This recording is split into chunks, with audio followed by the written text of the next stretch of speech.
All right, thank you for explaining that to us, Professor Gunaratna, in detail, and thank you also for speaking to us and joining us. For now, viewers, let's now move on.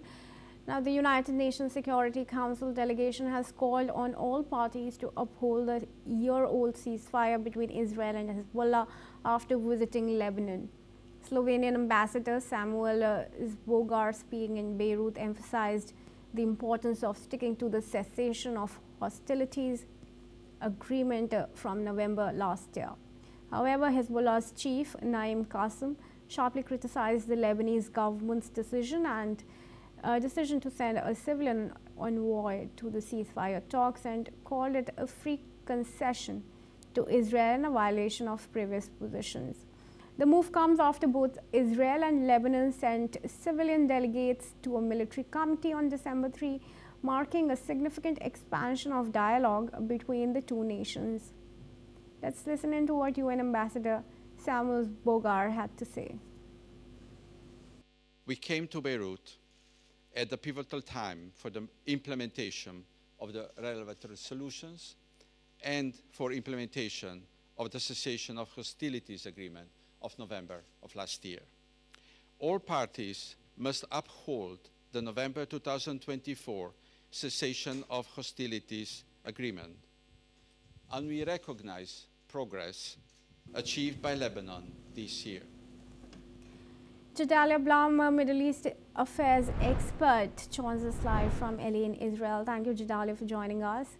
Gedalia, of course, statements coming in from the UN Security Council delegations that's visiting Lebanon. But my question, who is taking the United Nations seriously at this point in time?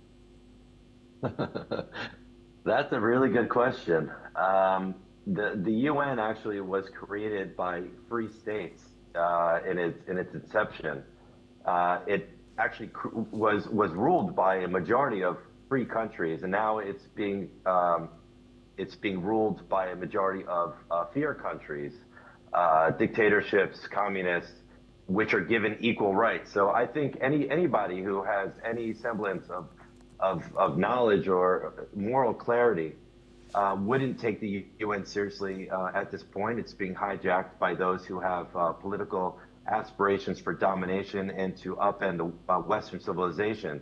The UN is being used as a body that has international legitimacy in order to actually destroy a lot of what actually made civilization thrive and prosper throughout the last couple hundred years with Western civilization. So I don't know if anybody's taking them seriously at all right now, and certainly when it comes to Hezbollah talking about a ceasefire, the fact that they're not even talking about that Hezbollah, just like Hamas, were created specifically to fight, to destroy Israel.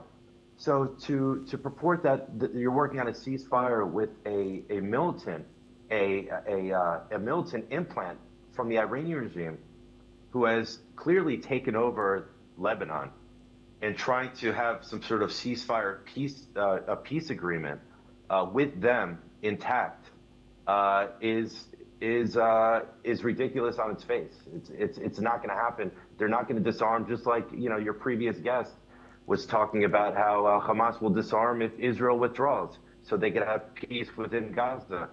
These terror groups, these Iranian proxies, were created specifically to destroy the Jewish state. There is no negotiation. There's no ceasefire.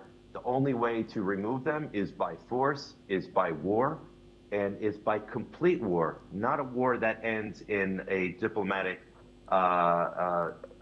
agreement that only creates enough quiet time for them to rebuild and then to rearm and to reattack. All right, Gedalia, I'll leave it at that for now. Thank you for speaking to us on this. And viewers, let's get some more news. A giant